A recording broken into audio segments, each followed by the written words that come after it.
1 crore can become how much? 6 crore. तो पिछले 1.5 साल में राजेश जी ये बताइए, for the benefit of our audience, आप तो पूरा अंडरस्टैंडिंग कर रहे हैं 4,000 कंपनी की, आपका यूनिवर्स है जो आप स्टडी कर रहे हैं, कहाँ पे आपको दिख रहा है कि एसएमईज बहुत अच्छा कर रही हैं या कुछ more bringing more on the table, और कहाँ पे दिख रहा है कि आपको अर्निंग्स की विजिबिलिटी ज़्यादा दिख रही है? बताऊँ तो वेस्ट मैनेजमेंट एक ऐसी थीम है जिस पे गवर्नमेंट बहुत फोकस कर रही है। जो डस्टबिन कूड़ेदान वाला वेस्ट मैनेज करना, पानी के वेस्ट को मैनेज करना, इवन इलेक्ट्रॉनिक वेस्ट, पावर में तीनों, मतलब power generation, power storage, power distribution. तो पावर जनरेशन में सोलर हो गया, विंड हो गया, इवन न्यूक्लियर के ऊपर ट्रैक्शन आना शुरू हो चुका है। मेनली अगर 6 महीने साल के लिए ना आप आर्बिट्राज करने की कोशिश कर रहे हो, आपके दिमाग में क्या है कि यार वैल्यूएशन पे एक जंप मिल जाएगा यहाँ से, तो आप फिर अपने फंडामेंटल्स को कहीं ना कहीं कॉम्प्रोमाइज करना शुरू कर दोगे। इसमें डाउन साइड रिस्क क्या हो सकता है? एक निवेशक का एक क्वेश्चन आता है। 3 तरह से रिस्क आता है। पहला होता है रिस्क अगर आप किसी भी ऐसी कंपनीज में जा रहे हो जिसमें हाई डेट हो, we don't invest in high debt companies. फिर तीसरा, पैसा कब खराब होता है, मतलब रिस्क कब होता है जब आप। नमस्कार दोस्तों, मेरा नाम विकास अग्रवाल है और I am the founder of Allport. देखिए, कुछ लोग जो हमें इस यूट्यूब जर्नी में फॉलो कर रहे हैं, तो सबसे पहले मैं उनको धन्यवाद करता हूं। आपने हमें इतनी सारी पेशेंट हियरिंग दी, आप हमारे सब्सक्राइबर बन रहे हैं। ज़्यादा से ज़्यादा लोग मैं देख रहा हूँ पिछले कुछ दिनों से सब्सक्राइब कर रहे हैं हमारे वीडियो, एंड इसके अलावा बहुत अच्छे व्यूज़ आ रहे हैं। तो I hope you are liking our work.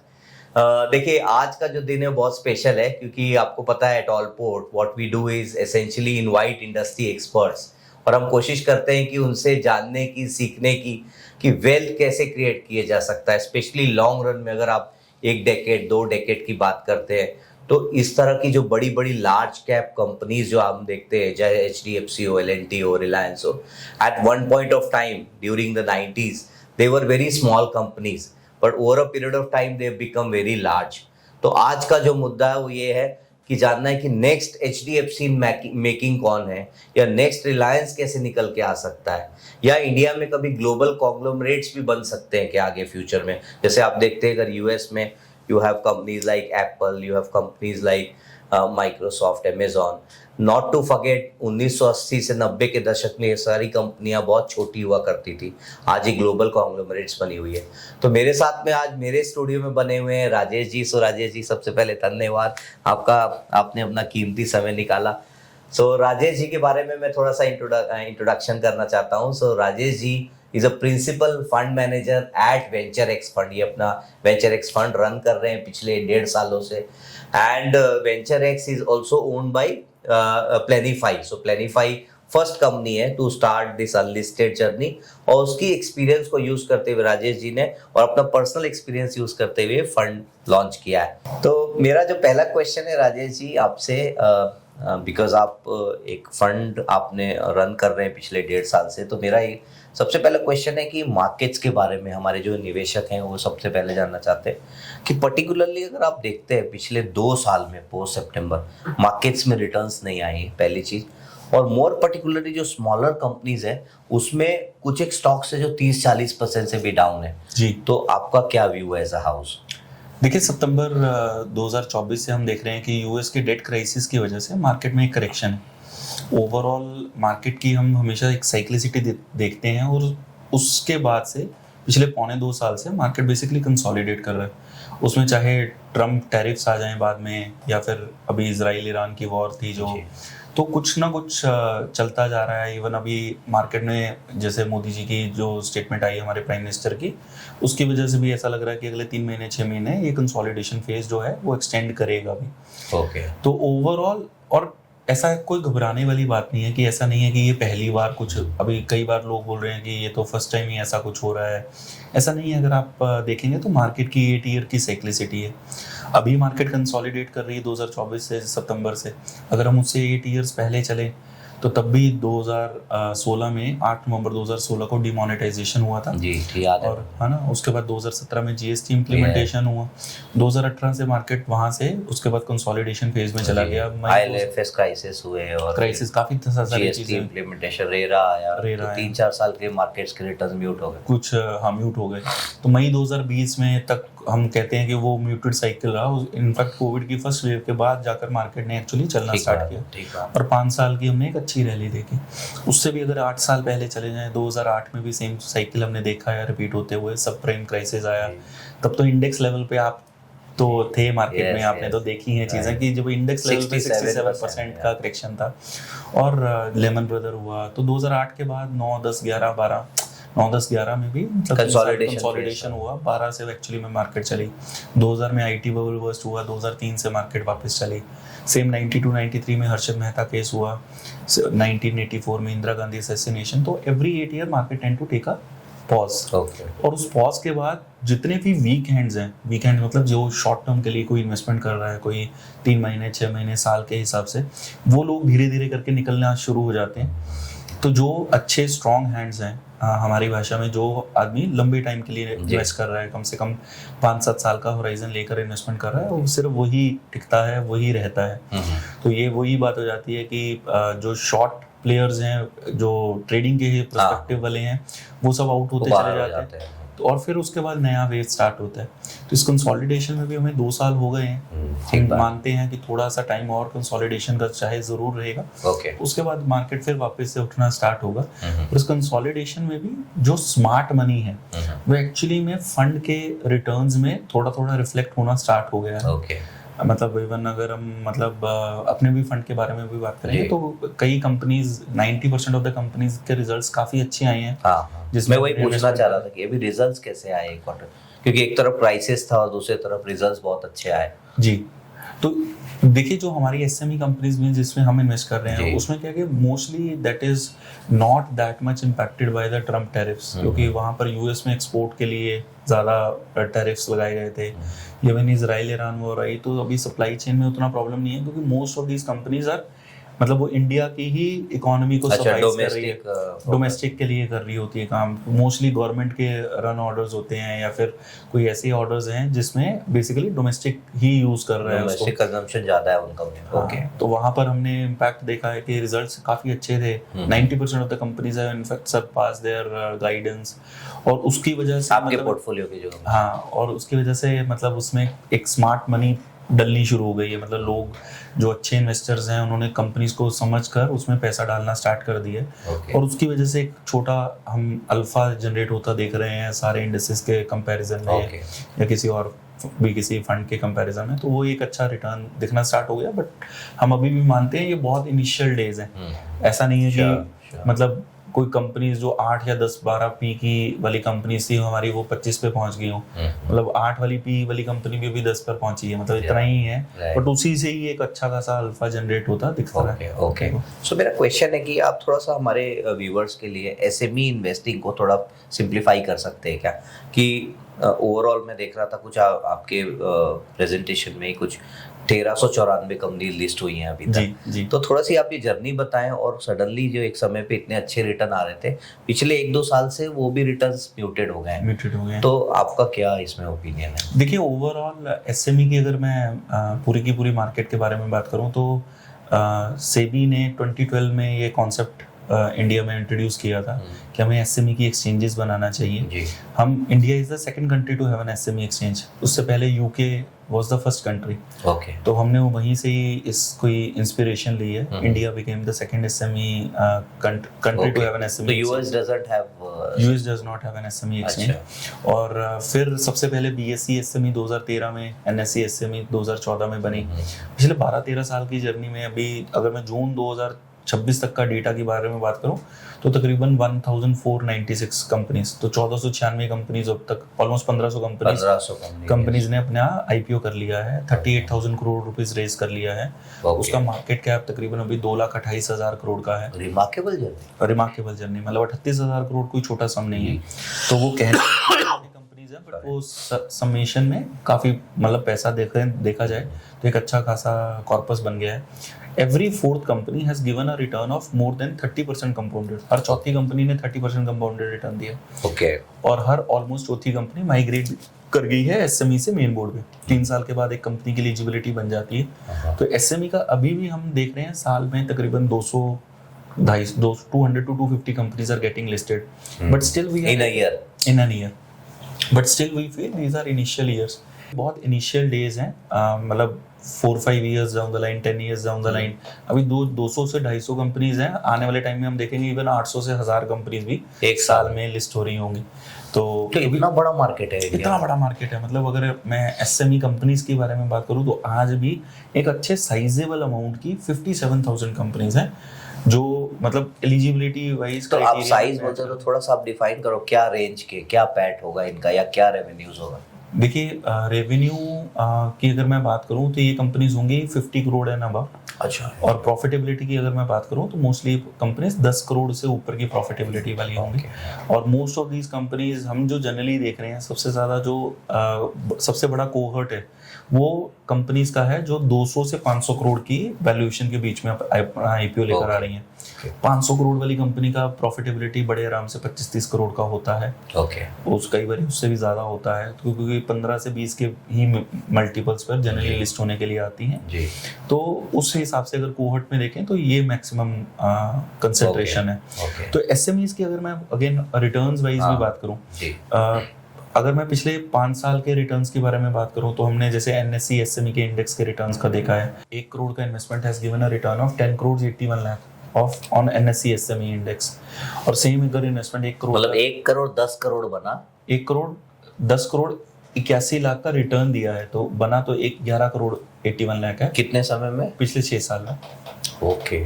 और अगर यही बीएससी में देखें तो 1 करोड़ 70 करोड़ का रिटर्न निकाल कर दे, 1 करोड़ का इन्वेस्टमेंट पर 70 करोड़ का रिटर्न है तो 71 करोड़ बना। सिर्फ बेंचमार्क में अभी इंडिसेस की बात कर रहा हूँ। ऑनेस्टली जैसे अभी आप आश्चर्यचकित हैं, मोस्टली हमारे इन्वेस्टर्स भी ऐसे ही एस्टॉनिश फील करते हैं कि यार 11 करोड़ ही नहीं ऑनेस्टली समझ में आता। लोगों को लगता है 5-6 साल में म्यूचुअल फंड में तो डबल होता है।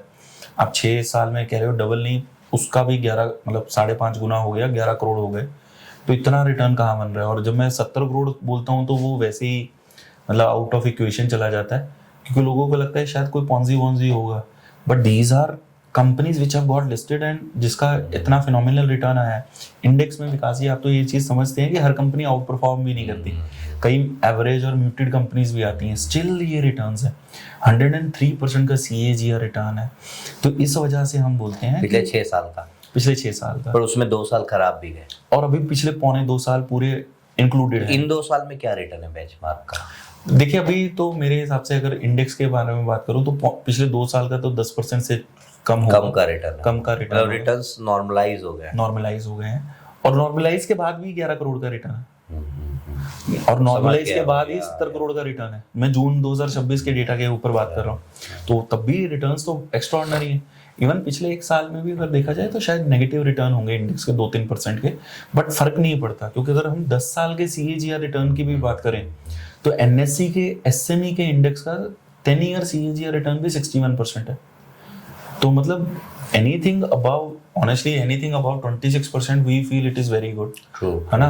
और ये कुछ लोगों का ये मानना है इसमें कि जो स्टोरी ओवर हो गई है, बहुत सारे रिटर्न अब बन गए हैं, अब आगे 2-4-5 साल रिटर्न नहीं बनते दिखता है। आपका क्या? ऐसा कुछ भी नहीं है विकास जी। इनफैक्ट मैं तो कह रहा हूँ कि हम शायद अभी तक हमने ट्रेलर ही देखा है, असली मूवी तो आनी बाकी है। मतलब अभी भी जितना बड़ा इंडिया है, जितना लेंथ एंड ब्रेड्थ में, we have already surpass US in terms of companies which are listed.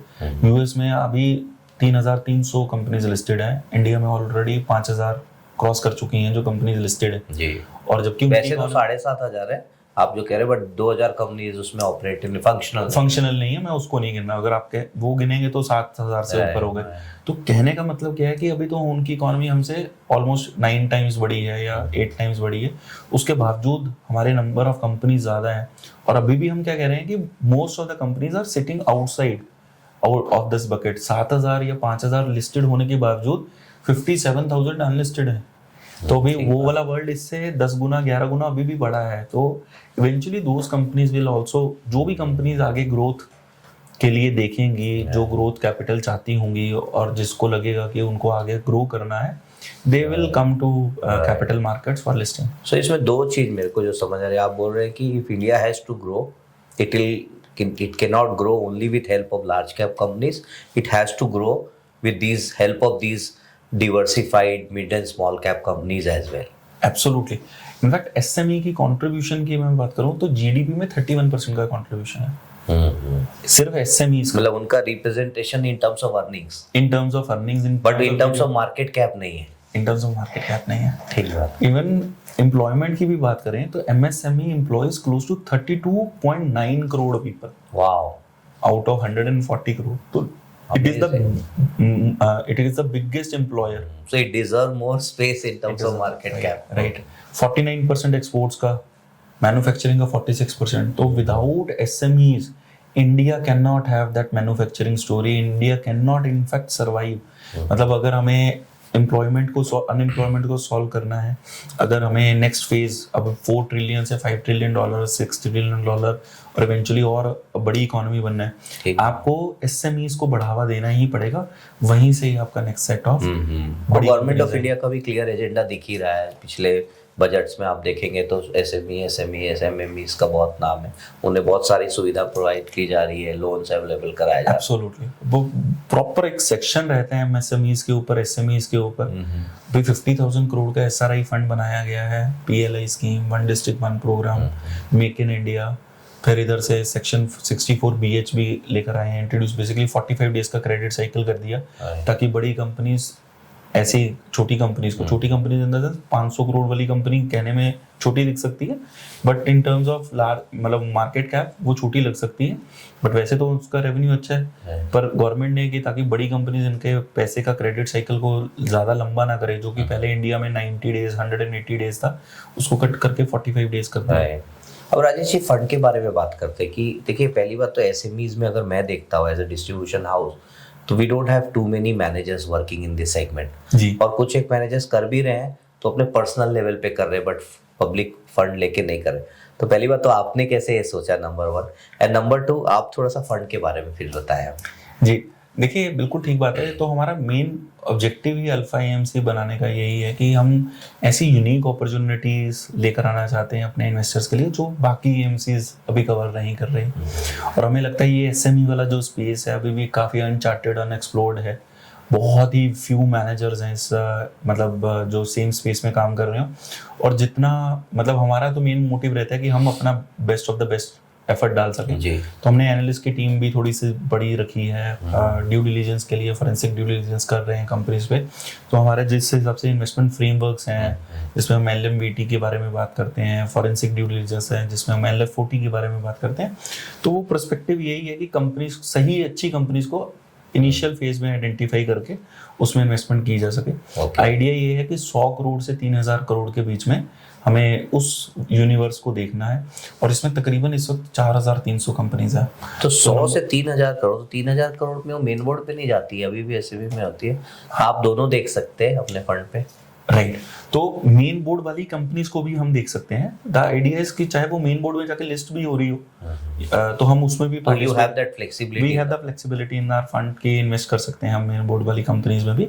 Primarily इसको मार्केट कैप पे समझेंगे तो ज़्यादा है. वो चाहे वो एसएमई में लिस्ट हो रही है, ऐसा हो सकता है कि वो लिस्ट होते वक्त 500 करोड़ की वैल्यूएशन थी, 3 साल में बढ़कर भाई 2,000 करोड़ 3,000 करोड़ भी हो गई, बट वो अभी भी एसएमई में है क्योंकि 3 साल के तक तो एलिजिबिलिटी नहीं होती. 3 साल के बाद you become eligible to qualify for a main board. और क्वालिफिकेशन कोई इतनी बड़ी मैटर नहीं है. 25 करोड़ का आपको पेड अप कैपिटल चाहिए, 45 करोड़ का 3 साल का एग्रीगेटेड प्रॉफिट चाहिए और 1,000 से ज्यादा इन्वेस्टर चाहिए. तो वो इजीली क्वालिफाई हो जाता है. Most of the main board पे माइग्रेट भी हो जाता है. तो फिर मेन बोर्ड पे माइग्रेट हो जाता है. तो ऐसे 30% कंपनीज माइग्रेट हुई हैं अभी तक. Almost 30% companies. Again a remarkable achievement. या तो बताइए थोड़ा सा फंड के बारे में बात करते हैं कि अभी अल्फा एएमसी और प्लेनिफाई 2 अलग अलग एंटिटी है. Is that correct? Absolutely. So alpha AMC के अंदर हमारा वेंचर एक्स फंड है जी. और वो वेंचर एक्स फंड का क्या टेन्योर है, अभी कितना ड्रॉ डाउन हो गया, कितना बाकी है, करंट एनएवी क्या है और करंट कंपनी में कितना आपने इन्वेस्ट कर दिया है, कितना आप आगे एक्सप्लोर कर रहे हैं, इसके बारे में बताओ. तो अल्फा एएमसी में वेंचर एक्स हमारा फर्स्ट फ्लैगशिप प्रोडक्ट था. हमने ये स्टार्ट किया था फरवरी 2025 में. इनफैक्ट जब स्टार्ट किया था विकास जी, आपको याद भी होगा कि जनवरी 2025 में, तो हम 2.5 साल में ड्रॉ डाउन ले रहे थे। इसमें आपके ऑफिस आया था ड्यू डिलिजेंस के लिए आया। और मेरे को याद है कि सितंबर 2024 में जब मार्केट ने हाई बनाया, उसके बाद फिर जाकर दिसंबर जनवरी में उस मार्केट ने हाई को टच किया था वापस से। और जब हमने बताया कि हम 2.5 साल में पैसे लेंगे, तो लोगों को लगता था कि हम मे बी शायद कंजर्वेटिव फंड मैनेजर हैं, तो वी सेड कि नहीं, हम मार्केट की साइक्लिसिटी को देख रहे हैं, हमें लगता है मार्केट यहाँ से कंसोलिडेट करेगी। And that thing has actually turned out really well for us. उसी वजह से एक alpha generate blessings in disguise हो गया। तो जो हम मतलब जो हम सोच रहे थे वैसे ही मार्केट ने एक्चुअली में परफॉर्म किया है।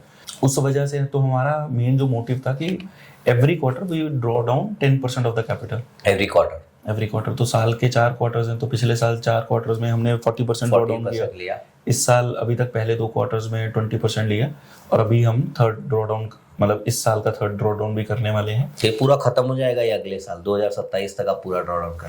पूरा draw down, half year of 2027 पूरा ड्रॉ डाउन हो जाएगा। 31 मार्च के बाद हम इसमें कोई नई एप्लीकेशंस नहीं लेंगे, उसके बाद हम अपना सेकंड फंड फ्लोट कर देंगे। तो अभी 7-8 मंथ के होराइजन में अभी हम एप्लीकेशंस ले रहे हैं।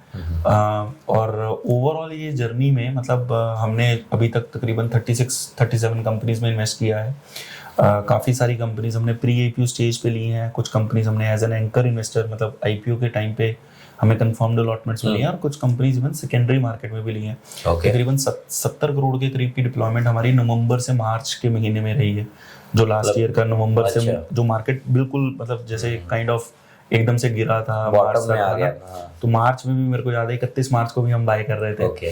तो we deployed heavily in that frame, क्योंकि हमें लगता था सेकेंडरी मार्केट में भी काफ़ी अच्छी वैल्यूएशंस बन गई हैं कई कंपनीज की, और उसी की वजह से एक अच्छा अल्फा, क्योंकि जो हम म्यूचुअल फंड में पढ़ते हैं रुपी कॉस्ट एवरेजिंग, तो वो क्योंकि कंसोलिडेशन में हम अच्छे लेवल्स पे काफ़ी एंटर कर पाए हैं, उसकी वजह से। तो कितने परसेंटेज का फॉल देखा आपने इस एसएमई में वीजा वी मेन बोर्ड?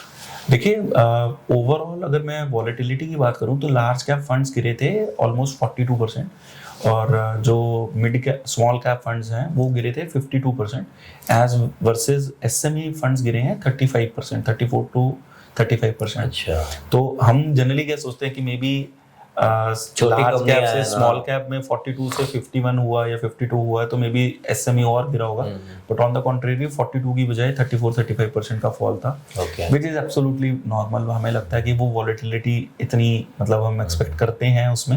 और आप तो नीचे लेवल पे बाई कर रहे थे, तो नीचे लेवल आपके फंड के लिए वो बेस्ट हो गया कि हम बेटर। तो बट आपने रियल एनएवी में कितना फॉल देखा आपने? जैसे 1000 रुपए की एनएवी होती है आईएफ में, तो कितने रुपए तक एनएवी आया था? हमारी लोएस्ट एनएवी जो टच करके गई थी वो 770 के करीब थी। तो 23% फॉल देख सकते हैं।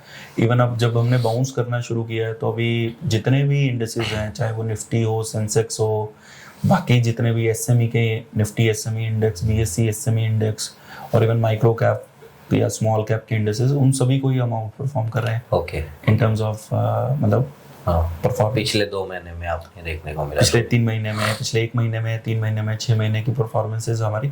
पिछले 3 महीने की अगर मैं परफॉर्मेंस की बात करूं, तो अप्रैल से जून में हमारे फंड का 32% का एब्सोल्यूट रिटर्न है, और यही निफ्टी और सेंसेक्स का तकरीबन 4-5% का रिटर्न। तो आपकी 1000 के ऊपर वापस एनएवी आ गई? 1000 से ऊपर एनएवी जा चुकी है, 1030 ऑलरेडी टच कर गई है। तो ये एनएवी कम में लॉट होता है जब इन्वेस्टर आता है 10-10 लाख रुपए अगर देता है, हाँ। उसको नीचे की एनएवी अवेलेबल होती है? नहीं, एआईएफ्स के बीच में कैटेगरी 1 और 2 में एज पर जो स्ट्रक्चर है, हमेशा आपको 1000 रुपए की ही यूनिट्स मिलती हैं। तो अगर नीचे आएगा तो भी 1000 रुपए में इन्वेस्टमेंट होगी, अगर ऊपर जाएगा तो इक्वलाइजेशन प्रीमियम देना पड़ता है। ओके। तो बट वो जो एक्चुअल पोर्टफोलियो उसमें बाइंग तो उसकी नीचे लेवल पे हुई होगी ना, तो फंड का तो कॉस्ट कम हुआ होगा। ये बेसिकली ये जो इक्वलाइजेशन प्रीमियम का कॉन्सेप्ट है, इससे ये रहता है कि आप जो अर्ली इन्वेस्टर्स हैं उनको कॉम्पनसेट करते हो, जो पहले आए हैं इस फंड में, उनको कॉम्पनसेशन, इसीलिए इक्वलाइजेशन प्रीमियम। तो अभी जो अगर आएगा, अगर एनएवी बढ़ी है, तो वो प्रीमियम देगा जो पुराने वाले थोड़ी, हाँ, मतलब 30 रुपीज का ही प्रीमियम है 6 ड्रॉ डाउन्स का।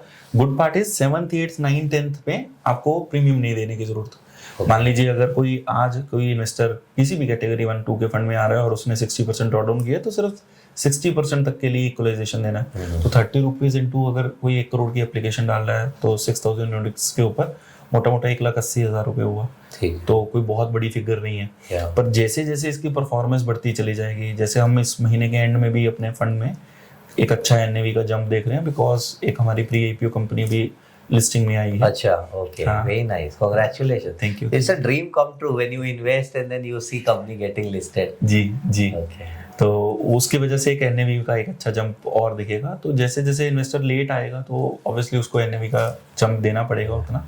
तो 38 जो कंपनीज हैं, इसके बारे में can you throw some more lights on कितना परसेंटेज आई उसमें प्री आईपीओ था, कितना परसेंटेज एंकर था, कितना जो है मेन बोर्ड में था, कितना एसएमई में था?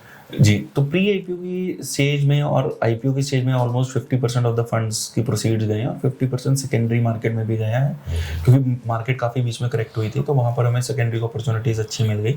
प्री आईपीओ की स्टेज में अगर अभी 37-38 कंपनीज में बात करूँ तो तकरीबन 7-8 कंपनीज अभी भी प्री आईपीओ स्टेज पे होंगी, बाकी सब आके लिस्ट पहले भी 2-3 कंपनीज लिस्ट हो चुकी हैं हमारी प्री आईपीओ में। ओके, सबसे पहले जैसे जेडी केबल्स थी, हमने प्री आईपीओ जस्ट व्यूअर्स को ये बता फॉर दूं, द एग्जांपल पर्पस, ये this is just only for the example purpose, कोई मतलब इन्वेस्टमेंट एडवाइस नहीं है। तो जेडी केबल जैसे हमने प्री आईपीओ में 116 रुपए पे इन्वेस्टमेंट किया था, ओके, 152 रुपीज में उसका आईपीओ आया और आज वो शेयर आई थिंक 215 पे क्लोज हुआ है। Okay, within like 7-8 months the share is almost double, but still we have so you are still holding on, we are holding on because आप उस पे पॉजिटिव व्यू रखते हम यहाँ से भी पॉजिटिव व्यू रखते हैं। हमें लगता है कि इनफैक्ट ग्रोथ अभी इस कंपनी में अभी भी आने वाले टाइम में अच्छी आएगी। सिमिलरली जैसे मैं बता रहा था कि एक आईपीओ हमारा लिस्ट हो रहा है, तो कल एमबी इलेक्ट्रो सिस्टम की आईपीओ की सब्सक्रिप्शन कंप्लीट हुई है, तो उसमें हम प्री आईपीओ स्टेज पे बैठे थे। उसमें मधु केला जी और सुधीर जी। सिंघानिया जी ने भी कुछ इन्वेस्ट, मधु केला जी ने किया था, तो Madhu Kela ji and we were the prime investor in that. 34 crore का राउंड था। प्री आईपीओ 450 करोड़ की वैल्यूएशन पे हुआ था और अभी आईपीओ तकरीबन 1050 करोड़ की वैल्यूएशन पे हुआ है। 270 हाँ, तो ऑलमोस्ट ईयर तो उसका अभी आ गया लिस्टिंग हो गई है जी। मतलब listing 425 rupees IPO price band था। थर्सडे को इस वीक उसकी ओपनिंग है। In fact we have been called, उसी की वजह से मैं मुंबई आया हूँ। अच्छा, तो क्योंकि घंटी बेल के लिए हमें इनवाइट किया है मर्चेंट बैंकर ने, तो we will be there on an BSC. तो डील्स कैसे सोर्स करते हैं आप? मर्चेंट बैंकर के थ्रू करते हैं या आपको डायरेक्ट डील आती है? मोस्ट ऑफ द टाइम हम मर्चेंट बैंकर के थ्रू करते हैं, चाहे मर्चेंट बैंकर हो, इन्वेस्टमेंट बैंकर हो, but basically merchant banker allot होना जरूरी है ताकि उसकी आईपीओ की एक जर्नी क्लियर ट्रैक रिकॉर्ड पे रहे। मतलब और हम जनरली 3 महीने से 18 महीने जिसका रनवे है कि भाई उतने में उसको ग्रोथ कैपिटल चाहिए, so that they can do their IPO. That becomes a win win situation for the founder as well as for the investor. Founder को एक अच्छा वैल्यूएशन मिल जाता है, इन्वेस्टर के लिए अर्ली एंट्री मिल जाती है। तो ये प्लानिफाई में भी आप मर्चेंट बैंकिंग का लाइसेंस होल्ड करते हैं? नहीं, Planify is an completely separate platform. वो unlisted share, it is only for an. तो आपके पास जो एनालिस्ट है वो आपके अल्फा एएमसी के पेरोल पे है। जो प्लानिफाई की टीम है वो बिल्कुल तो इनका यूनिवर्स क्या है? कितनी कंपनी ट्रैक करते हैं आप लोग टोटल? अल्फा एएमसी की तो तकरीबन 4300 कंपनीज अभी, हाँ, जो जिसमें से हमने 1500 के प्लस कंपनीज, 1550 कंपनीज रीड करके उसमें अभी 37-38 कंपनीज में एलोकेशन लिया है। ओके, तो ये 37-38 कंपनीज आपको लगता है कि डिवर्सिफिकेशन है या थोड़ा ओवर डिवर्सिफिकेशन है, या आपको लगता है कि ठीक है? नहीं जी, अभी तो हमें लगता है कि हम और पोजीशंस ऐड करेंगे over the next 1 year. We feel we will 50-60 number जा सकता है, 50 से 60 कंपनीज। तो ये जानबूझ के आप इसको इंटेंशनली रखते बाय डिजाइन की थोड़ा डिवर्सिफाइड रहे पोर्टफोलियो? डाइवर्सिफाइड रहेगा। तो आइडिया इज कि to remain invested by 1-2% in a company. So इससे क्या फायदा मिलता है? एक तो पोर्टफोलियो के डाइवर्सिफिकेशन के जो रूल्स बताते हैं कि किसी भी कंपनी में या किसी भी सेक्टर में या किसी भी रीजन में, एक ही रीजन में बहुत सारी कंपनीज में आपने इन्वेस्ट कर दिया, बस बाद में पता लगा उस रीजन में प्रॉब्लम आ गई, लेट्स से कोई फ्लड आ गए या कोई है ना, कोई अर्थक्वेक आ गया या कोई, ऐसा नहीं होना चाहिए। Neither you should be invested very heavily into a company, God forbid उस कंपनी के लिए कोई चैलेंज आ जाए या उस सेक्टर के लिए कोई चैलेंज आ जाए, तो फिर आपका टोटल पोर्टफोलियो अंडर परफॉर्म करता है, उसको फिर आप कई साल सरपास नहीं कर पाते। मोस्टली व्हेन यू इन्वेस्ट, चाहे वो कितनी मर्जी अच्छी थीम हो, आपकी पूरी ड्यू डिलिजेंसेस हुई हो, इन्वेस्टमेंट फ्रेमवर्क्स हो, हमेशा हमारा मानना है, क्योंकि अगेन स्टैटिस्टिक्स बोलते हैं कि अगर आपका 50 से ऊपर का पोर्टफोलियो है, you are bound to have 2 outliers, मतलब 2 कंपनीज ही आपको पूरा मतलब 2 रुपीज हाँ, they become multi-bagger kind of story. Become multi bagger, और जब वो 50 से तकरीबन नंबर 70-80 तक पहुंच जाता है तो 4 मल्टी बैगर आपके पास आएंगे। जितनी हमारी रिसर्च है, जितना हम इसमें एफर्ट डाल रहे हैं, तो we feel we should be able to do good in our. तो आपका ओवरऑल ऑब्जेक्टिव है कि ड्रॉ डाउन आप खत्म करना चाहते हैं अभी, और इसके बाद में टोटल 50 से 60 करोड़ कंपनीज का पोर्टफोलियो बनाना चाहते हैं। उसमें ये भी हो सकता है कि कुछ कंपनी लिस्ट होके आप होल्ड करते रहे उसे, और मेन बोर्ड या ऐसे में जिस भी प्लेटफॉर्म में वो रहे। तो इसका आप रिटर्न कैसे करेंगे? हम हमारे निवेशकों को पैसा कब रिटर्न करेंगे, कितने साल में आप चालू कर देंगे वापस? तो देखिए, जैसे 1.5 साल में अभी तक 1.5 ईयर निकल गए हैं, तो अभी 1 साल और ड्रॉ डाउन का पीरियड है। ठीक है, ऑलमोस्ट 10 महीने, है ना? ठीक बात है। उसके बाद हम 2-2.5 साल मानते हैं कि मार्केट का एक ग्रोथ का फेज आना स्टार्ट होगा, और फिर फाइनली वही यूफोरिया बिल्ड होना शुरू होगा। तो 7th एंड 8th ईयर में मोस्टली पोजीशंस को, जैसे अभी हम धीरे धीरे एंटर कर रहे हैं, तब धीरे धीरे एग्जिट कर रहे होंगे। ये तो 2.5 साल, ये 2.5 साल, वो 5 साल, और उसके बस 2 साल में सारा, उसके तो बाद 7th year onwards you will start returning. तो ड्यूरेशन आपका क्या है फंड का? 10 साल का है? नहीं, ओवरऑल अगर देखा जाए तो 8 ईयर की साइक्लिसिटी है, जिसमें 1.5 ईयर निकल गया, 1 साल और इन्वेस्टमेंट के बाद मोटा मोटा 4.5 साल का है। अब स्टॉक मार्केट में आप जब भी इन्वेस्टमेंट करते हैं, हम जनरली इन्वेस्टर्स को बोलते हैं कम से कम आपका 5 to 6 ईयर्स का इन्वेस्टमेंट होराइजन होना चाहिए। उसी के बीच में ये कंप्लीट हो जाएगा पूरा। ठीक है, हम कोई एग्जिट करेंगे तो we return the money back, we don't redeploy. और अगर वो लिस्टेड में होगा, लिस्टेड स्पेस में होगा, तो भी बट वहाँ तो बाइंग सेलिंग करते रहते हैं ना आप। हाँ, तो पर हम सेल करके जो पैसा हमारे पास आया, मान लीजिए हमने एक कंपनी में, again for an example, 5 crore का एलोकेशन किया था, बट वो तो कॉन्शियस कॉल होगा आपका, रिटर्न करना है। तो लिस्टेड स्पेस पे तो आप बाइंग सेलिंग करते रहते हैं, कर सकते हैं, बट हम नहीं करते। अच्छा, मतलब हमारा चर्निंग नहीं है, मतलब अगर बहुत ही कम है, मतलब जैसे म्यूचुअल फंड्स में आप देखते हैं कि पूरा 10-10 गुना जितना ईएम है वो घुमा देते हैं साल में। हमारे में ऐसा नहीं है। अच्छा, साल के एंड में these are very high conviction ideas that you hold on to it, right. तो अब ये होता है कि जब आप रिटर्न करना चालू करते हैं 7th ईयर ऑनवर्ड्स, तो पहले क्या ऑब्जेक्टिव होता है? कैपिटल रिटर्न करने का। पर ओवरऑल आपका, बिकॉज ये आईआरआर टर्म की बात कर रहे हैं, तो इसमें 2 क्वेश्चन है मेरा। आईआरआर टर्म में क्या एक्सपेक्टेशन होनी चाहिए हमारे निवेशकों की? एंड इसमें एक डिस्क्लेमर है कि past performance no guarantee future में उतने रिटर्न्स आएंगे। और दूसरा क्वेश्चन है कि आईआरआर टर्म में कितने परसेंटेज वाइज आप एक्सपेक्ट करते हैं एज ए मैनेजर कि मेरा पोर्टफोलियो इतना % रिटर्न देना चाहिए? देखिए, जो हम अगेन फ्रॉम अगर इंडेक्स के रिटर्न्स के हिसाब से बात करें तो मतलब, और मैं लॉन्ग टर्म एवरेज की बात करूंगा, तो 10 साल का जैसे हमने 61% का एनएससी का, एसएमई का इंडेक्स का रिटर्न देखा है।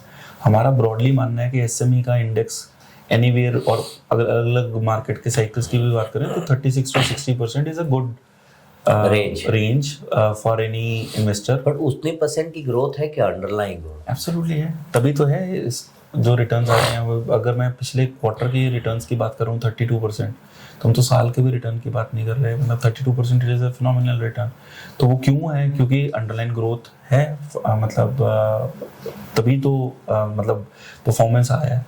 तो 36 to 60% is a broader range, और मतलब 51% का CAGR है।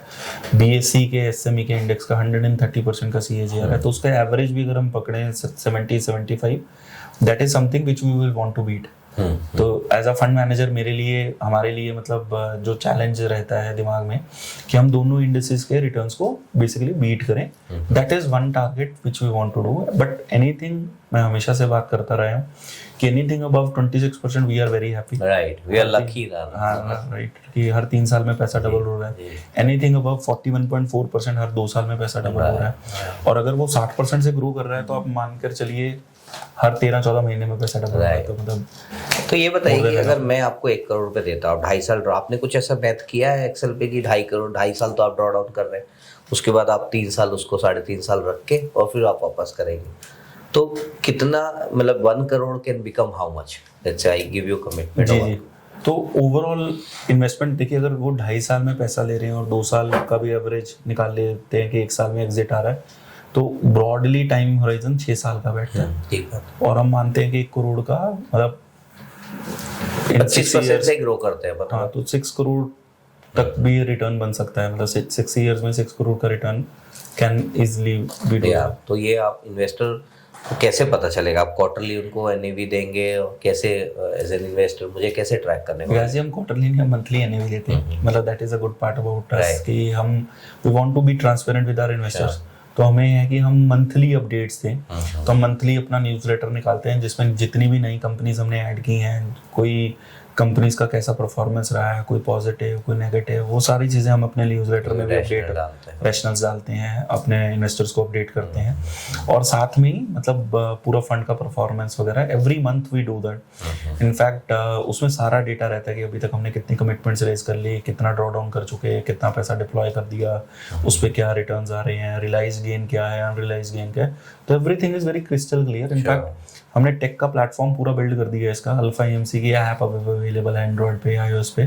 ओके, तो मैं एज एन इन्वेस्टर जाके अपने वैल्यू चेक कर सकता हाँ, हूँ। तो जो हमें सबसे बड़ा चैलेंज लगता था इन्वेस्टर पॉइंट ऑफ व्यू से कि लोग बोलते थे कि मंथली ही मिलती है स्टेटमेंट ऑफ अकाउंट और फैक्ट शीट तो 3 महीने बाद आती है या फिर नहीं, बट वहाँ पे एनएवी डेली थोड़ी अपडेट होता है। हाँ, तो बट उसके लिए हम अभी टेक पे काम कर रहे हैं। तो वहाँ पे हम एक प्रोविजनल एनएवी का कॉन्सेप्ट ला रहे हैं इंडिया में सबसे पहले। तो वेयर एटलीस्ट जो रियलाइज्ड गेन्स हैं, मतलब जो लिस्टेड स्टॉक्स हैं, तो उसकी मूवमेंट पे हम, चाहे वो अनरियलाइज्ड गेन भी हो, बट उसकी मूवमेंट उसकी जो वैल्यू है, नेट एसेट वैल्यू, वो यहाँ उसमें रिफ्लेक्ट हो जाएगी। तो रियल टाइम बेसिस पे हम इसको इसी महीने में लॉन्च कर देंगे अपने ऐप। तो regulator is okay with this kind of initiatives? This is something which they will want to appreciate. मतलब इसमें ऐसा कुछ नहीं है कि हम कोई आउट ऑफ द लाइन जाकर उनको कुछ गलत कर रहे हैं। In fact we are trying to educate the investor. They want to know more about the investment. And I can see the entire portfolio also. Fact sheet, so everything is there. So it is more transparent, which we are bringing in. Regulator तो बोलते हैं कि 3 महीने बाद भी देंगे तो चलेगा। अगर हम 1 महीने बाद दे रहे हैं तो nobody can say कि यार 1 महीने बाद क्यों दे रहे हैं। मतलब म्यूचुअल फंड 1 महीने में देते हैं, हमने सोचा कि हम भी एटलीस्ट 1 महीने में एक अपडेट दें। तो क्या परसेंटेज होता है? आपने बोला था अनलिस्टेड और लिस्टेड का, एक बार फिर से रिपीट करें। 50% के करीब हमारा जो ओवरऑल प्री आईपीओ और आईपीओ के टाइम पे रहता है और 50% सेकेंडरी में रहता है। तो एंकर आप उसमें कन्वर्ट करते हैं, तो उसको आप एंकर को 50 में लिस्टेड में आप ऐड करते हैं? लिस्टेड में ऐड करते हैं। तो लिस्टेड ही है ना, एंकर का तो मतलब ये आईपीओ के टाइम पे आया। तो ये जो थोड़ा सा आप कोड क्रैक करेंगे कि मर्चेंट बैंकर का कितना बड़ा मार्केट है इंडिया में, कितने मर्चेंट बैंकर रिलायबल हैं, वैसे लिस्ट कितने अप्रूव है, रेगुलेटर ने कितने अप्रूव किए, क्योंकि आप अलग अलग जगह से डील लेते होंगे। राइट, तो there are 382 merchant bankers when I last checked on SEBI website. Okay, तो 382 मर्चेंट बैंकर्स अप्रूव्ड हैं। उसमें से probably 40 मर्चेंट बैंकर्स, जो टॉप 40 मर्चेंट बैंकर्स हैं, वही आप उनके साथ में क्लोजली वही एक्टिव हैं। Like 95% of the deals are done by them. बाकी कोई ऐसे भी मर्चेंट उसमें एसएमईज के कितने होंगे जो speciality build they bring on the table? Around मतलब 50% of them will be in SMEs, 50% of them will be in main board. Okay. So we work with all 40 people. So these 40 are most of them are based in Delhi or in Bombay? Mumbai में ज्यादा है जी। अच्छा। मुंबई मतलब दिल्ली तो मतलब जो मुंबई में है पूरे इंडिया एक तरफ है मुंबई। इसलिए आप बार बार आते हैं बार हर महीने इसीलिए एक हफ्ता ऑलमोस्ट मुंबई में चला जाता है, क्योंकि मर्चेंट बैंकर सबसे ज्यादा मुंबई में ही है। बट ऑनेस्टली गुजरात में भी काफी है, अहमदाबाद में काफी अच्छा अभी दिखने को मिल रहा है, दिल्ली में भी है तो इवन मतलब कोलकाता में भी, हैदराबाद में भी। तो आप उनके साथ कंपनी भी विजिट करते हैं, प्रमोटर से मिलते हैं? हम मर्चेंट बैंकर के अलावा भी जाते हैं, जरूरी नहीं मर्चेंट बैंकर हमें जाकर, हम इंडिपेंडेंट जाते हैं। तो फाइनल डिसीजन आपका as a fund manager? Okay, तो आप और आपके फंड मैनेजर मिलकर डिसाइड करते हो कि कौन सी कंपनी में कितना स्टेक लेना है। ड्यू डिलिजेंस के बाद कई बारी ऐसे मतलब अपॉर्चुनिटीज मिलती हैं जहाँ पे आप पहली बार में पूरा 1-2% का एलोकेशन देना चाहोगे। कई जगह पे आप टाइम दे के उनको उनकी परफॉर्मेंस को मेजर करते हुए धीरे धीरे करके उसमें पोजीशन बिल्ड करना चाहोगे। तो पिछले 1.5 साल में राजेश ये बताइए, for the benefit of our audience, आप तो पूरा अंडरस्टैंडिंग कर रहे 4000 कंपनी की, आपका यूनिवर्स है जो आप स्टडी कर रहे हैं, कहाँ पे आपको दिख रहा है कि एसएमईज बहुत अच्छा कर रही हैं या कुछ ब्रिंगिंग मोट ऑन द टेबल, और कहाँ पे दिख रहा है कि आपको अर्निंग्स की विजिबिलिटी ज़्यादा दिख रही है? बहुत सारे सेक्टर्स हैं। तो जैसे मैं आपको एग्जांपल्स में बताऊं तो वेस्ट मैनेजमेंट एक ऐसी थीम है जिस पे गवर्नमेंट बहुत फोकस कर रही है, और वेस्ट मैनेजमेंट भी तीनों वेस्ट मैनेजमेंट, उसमें एमआरआई भी बहुत एक्टिव है। राइट, तो जैसे जो डस्टबिन कूड़ेदान वाला वेस्ट मैनेज करना, पानी के वेस्ट को मैनेज करना, इवन इलेक्ट्रॉनिक वेस्ट, तीनों के बीच में बहुत अच्छा काम हो रहा है और स्पेशली एसएमईज में बहुत अच्छी कंपनीज तो आ वहाँ रही पे हैं। इस कंपनीज लिस्टेड ऐसे होते हुए दिख रही दिख हैं। रही हैं। पावर जनरेशन क्योंकि मेन बोर्ड में ऐसी कंपनीज बहुत कम है। हाँ। अभी उतना साइज ही नहीं है पहुंचा कि नहीं, मतलब हाँ। कि वो 5,000 करोड़ से ऊपर के मार्केट कैप पे पहुंच जाए। Right. तो कंपनीज पर ग्रो मतलब ऐसे पावर में क्या रिन्यूएबल? पावर में तीनों मतलब power generation, power storage, power distribution. तो पावर जनरेशन में सोलर हो गया, विंड हो गया, इवन न्यूक्लियर के ऊपर ट्रैक्शन आना शुरू हो चुका है। पावर स्टोरेज में बैटरी एनर्जी स्टोरेज सिस्टम हो गया, और डिस्ट्रीब्यूशन में केबल कंपनीज हो गई, स्मार्ट मीटर्स हो गए। तो ऐसी कंपनीज हमें पसंद हैं। डिफेंस की कंपनीज हैं। डिफेंस पे छोटी कंपनीज आ रही हैं? बिल्कुल आ रही हैं जी। हमने इनफैक्ट अभी एक 750 करोड़ की वैल्यूएशन पे एक डिफेंस कंपनी में पार्टिसिपेट किया है। And the order book which they have, we have participated at a P of close to 12, and the order book which they have close to 1700 crore की गवर्नमेंट से ऑर्डर है? Government से order, Indian army से order है। Next year की IPO की valuation expected है, they execute well, could be above 4000 crore. Okay.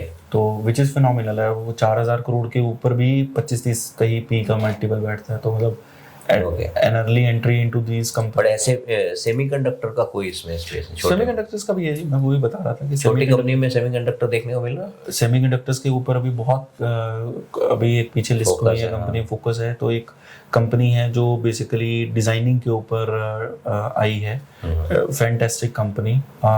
In fact value chain में गवर्नमेंट का फोकस उस चीज़ों पे है कि जो सेमीकंडक्टर्स में पीसीबी डिजाइनिंग से भी ऊपर के वैल्यू चेन्स को टारगेट करती हूँ। तो ऐसी भी कंपनीज हम देखने को मिल रही है। तो आपको कैसी मोड्स पसंद है? आप कैसी कंपनी खोजते हो? आपको क्या देखता है जो वन थिंग में देखा विकास, तो मेरे को समझ में आ जाता है कि मैं इसको अपने पोर्टफोलियो में लेना चाहूंगा? 2-4 चीजें आप अगर बता दें। जी। तो हमारा मेन फोकस रहता है जी कि सबसे पहले तो देखिए 4 तरह के इन्वेस्टिंग मॉडल्स हैं। वैल्यू इन्वेस्टिंग रहता है, डिस्काउंटेड कैश फ्लोज जिसमें देख रहा है रिलेटिव वैल्यूएशन देखा। फिर दूसरा ग्रोथ इन्वेस्टिंग रहता है जिसमें कैंसलिंग मॉडल जैसे आए। फिर मोमेंटम इन्वेस्टिंग है जिसमें इंडेक्स को कौन मूव कर रहा है। और फिर क्वालिटी ऑफ अर्निंग्स। ये 4 तरह के इन्वेस्टिंग मॉडल्स हैं। इनके बेसिस पे हमने अपनी एक 85 पॉइंट चेकलिस्ट बनाई है जिसको मेजर करते हैं हम कि कंपनीज को अलग अलग पैरामीटर्स पे, और उसके बाद फिर फाइनल एक स्कोर देते हैं जिसके करस्पॉन्डिंगली हम इन्वेस्टमेंट करते हैं। ये 85 पॉइंट जो चेकलिस्ट है वो 4 चीज़ों पे पिलर्ड है। मतलब अगर हमें बोलना तो उसको ही हम LMVT बोलते हैं। एल गोस फॉर लीडरशिप, जो फ्रेमवर्क है। एल गोस फॉर लीडरशिप की पहले बंदा बाद में धंधा। How is the founder, what is his pedigree, what is his vision mission, क्या कितना बड़ा सोच सकता है, उसकी टीम कैसी है। तो आपका अप्रोच प्राइवेट इक्विटी का होता है, पर रहती वो कंपनी लिस्टेड है कई बार। ओके। गुड पार्ट इज कि हमारे पास हमेशा लिक्विडिटी रहती है। फिर वही फ्रेमवर्क की अगर मैं बात करूं, लीडरशिप के बाद मोट हो गया कि बिजनेस का डिफरेंशिएटर क्या है। बट ऐसा देखते हैं कि आप छोटी कंपनियों में गवर्नमेंट का कितना इंटरवेंशन है, ये भी आप एक पैरामीटर देखते हैं? इंटरवेंशन तो गवर्नमेंट तो मतलब स्पेशली जो अभी प्रेजेंट गवर्नमेंट है उनका ये मानना है कि they want to get rid of running companies. The idea is कि जैसे चाइना में है कि they want to go into this PPP model, जहां पर मतलब they are basically doing the frameworks and people are coming and creating everything। even space के लिए अब कितना देखिए हम अच्छा डेवलपमेंट कर रही है इंडियन गवर्नमेंट। हाँ, उसमें कंपनी है अग्निकूल, आप देखो 20 टाइम्स ऊपर है पिछले 4-5 सालों।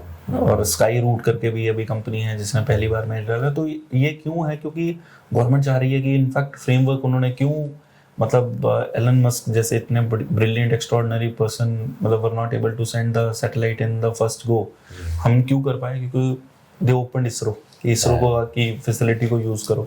तो government is supportive more than a hurdle as at any given point of time. तो हम उसको उस तरीके से देखते हैं। ओके।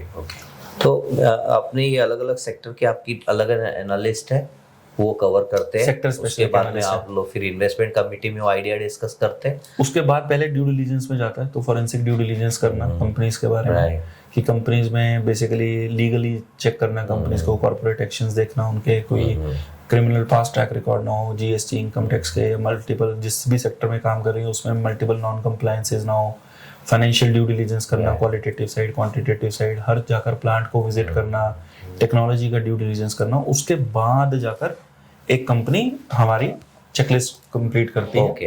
एंड देन वो एसिड टेस्ट क्वालिफाई करती है जी, for you to be able to now understand कि अब कैसे बिल्ड करना। तो अब ये बताइए कि जैसे आपको लगता है कि आप और आपकी फंड मैनेजमेंट टीम जो लिस्टेड स्पेस है 50%, उसमें थोड़ी सी एफिशिएंसी अगर बढ़ाएं अल्फा क्रिएट करने के लिए, क्योंकि आपकी कंपनी का नाम ही अल्फा एएमसी है, just a thought and a suggestion, do you think उसमें थोड़ी सी चर्निंग करने से आपकी एफिशिएंसी और अल्फा जनरेट हो सकता है?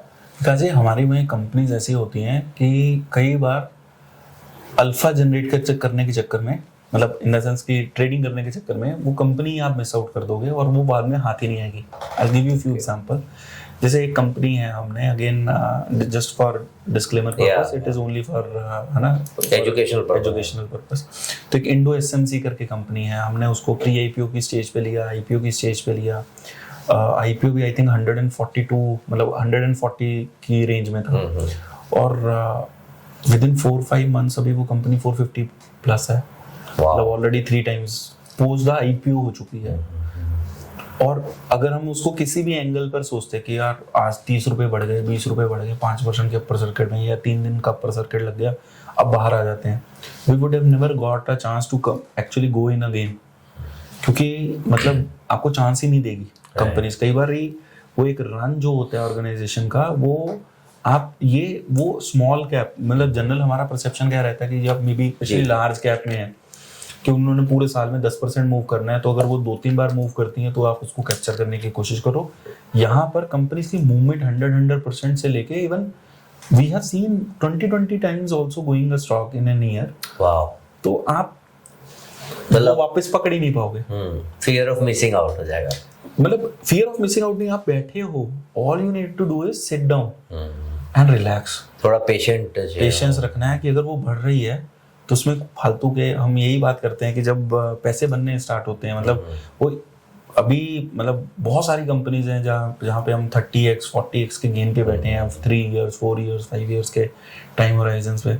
आपके पर्सनल पोर्टफोलियो में जो हम पहले प्लानिफाई में प्रॉप करते रहे हैं, अगर हम जल्दी करते ये सोच के यार ये तो 3 गुना हो गया with in 3 months 6 months 9 months, आज हम 30x पे 40x पे नहीं बैठे होते। ठीक बात। तो जब तक ऑर्गेनाइजेशन अच्छा आनंद राठी जो प्राइवेट आनंद राठी 60 टाइम्स हो गया, राइट, तो वो आज भी हम बैठे हैं। अदरवाइज मतलब eight any given point of time, even टूटी हुई मार्केट में 1.25-2 साल में भी वो शेयर यहाँ से आई थिंक ऑलमोस्ट 4 गुना हुआ है। तो मतलब आप कहीं भी एग्जिट कर जाते उसमें से, हो सकता है बीच में कहीं भी डिप भी आया होगा, मतलब आई एम नॉट सेइंग कि 20-30% का डिप नहीं आया होगा, बट अगर आपने किसी गलत लेवल पे उसमें से उतर गए तो वापस, मतलब it is like a train की जर्नी है कि मतलब आप दिल्ली से मुंबई आ रहे हैं, आप ये सोच के आगरा में उतर गए कि चलो वापस से ये ट्रेन तो आएगी दोबारा तो पकड़ लूंगा, वो ट्रेन वापस आएगी नहीं, वो पहले पहुंचे। मैं इसलिए पूछ रहा हूँ आपसे कि 6 महीने साल भर के व्यू से आप एंकर नहीं करते। कई बार मैंने देखा है कुछ मैनेजर से 6 महीने साल भर के लिए, तो आप ऐसे आइडियाज को एनकरेज नहीं करते। आप देखते हैं कि मैं राइट थ्रू करूंगा पूरी लंबी जर्नी, तभी आप एंकर बैठेंगे, नहीं तो नहीं बैठेंगे। हमारा आइडिया ये रहता है कि सी आपको मेनली अगर 6 महीने साल के लिए है ना, आप आर्बिट्राज करने की कोशिश कर रहे हो, आपके दिमाग में क्या है कि यार वैल्यूएशन पे एग्जाम मिल जाएगा यहाँ से, तो आप फिर अपने फंडामेंटल्स को कहीं ना कहीं कॉम्प्रोमाइज करना शुरू कर दोगे। आप बेसिकली ये करना चाहते हो कि भाई you want to be like 150%, we want to be like 150% sure कि हम किसी भी अपनी बेस्ट ऑफ द एबिलिटीज के हिसाब से किसी भी हल्की कंपनी में नहीं जा रहे। ठीक बात। कभी मेरा लास्ट क्वेश्चन राजेश जी आपसे, थैंक यू सो मच, आपने इतना समय निकाला हमारे ऑडियंस के लिए। इसमें डाउन साइड रिस्क क्या हो सकता है? एक निवेशक का ये क्वेश्चन आता है, क्योंकि उन्हें ये स्टोरी मिलती है, ऐसा मैंने बोला आपको कि लोग कहते हैं कि एसएमईज की स्टोरी ओवर हो गई है और ऐसा, तो आपने वो नंबर्स तो बता दिए कि अभी कितने अर्निंग्स कितने % से ग्रो कर रहा है। तो in the long run you make as much money in the stock market as company makes. So if you are already witnessing growth to the tune of 32% to 40%, obviously it will get translated into appreciation in terms of stocks. अब ये बताइए कि down side क्या है इसमें, risk क्या हो सकता है जिसमें निवेशक डिसअपॉइंट हो सकते हैं? क्या रिटर्न के टाइम पे ऐसा तो नहीं कि अगर मार्केट 40% गिर गया जो इस तरह का होता है, तो उसके लिए क्या आपने प्रावधान कर रखा है? 2-3 चीजें हैं रिस्क। देखिए 2-3 तरह से रिस्क आता है। पहला होता है रिस्क, अगर आप किसी भी ऐसी कंपनीज में जा रहे हो जिसमें हाई डेट हो, मतलब कंपनीज फंड की अंडर परफॉर्मेंस अगर आती है तो वो क्यों आ सकती है? Companies have not perform, right. तो कंपनीज की परफॉर्मेंस के लिए हमने वो इन्वेस्टमेंट फ्रेमवर्क्स बनाए हैं, फिर ड्यू डिलिजेंस के फ्रेमवर्क्स बनाए हैं। दूसरा क्या हो सकता है कि आपने कंपनीज जो अंडर परफॉर्म, मतलब आपकी जो कंपनीज सिलेक्ट की गई थी वो बर्स्ट हो गए, हाँ है ना। तो 2 ही रीजन है, वही ड्यू डिलीजेंस वाला फैक्टर है, अगर आपका कॉर्पोरेट गवर्नेंस वाला पूरा प्लेस इन चेक है, या फिर हाई डेट कंपनीज में जाने वाली कंपनीज भी कई बार गिरती देखी है हम लोगों ने। तो we don't as a fund we don't invest in high debt companies, corporate governance clean companies में इन्वेस्ट करते हैं, तो वहाँ पे आपका रिस्क बहुत मिनिमलाइज हो जाता है।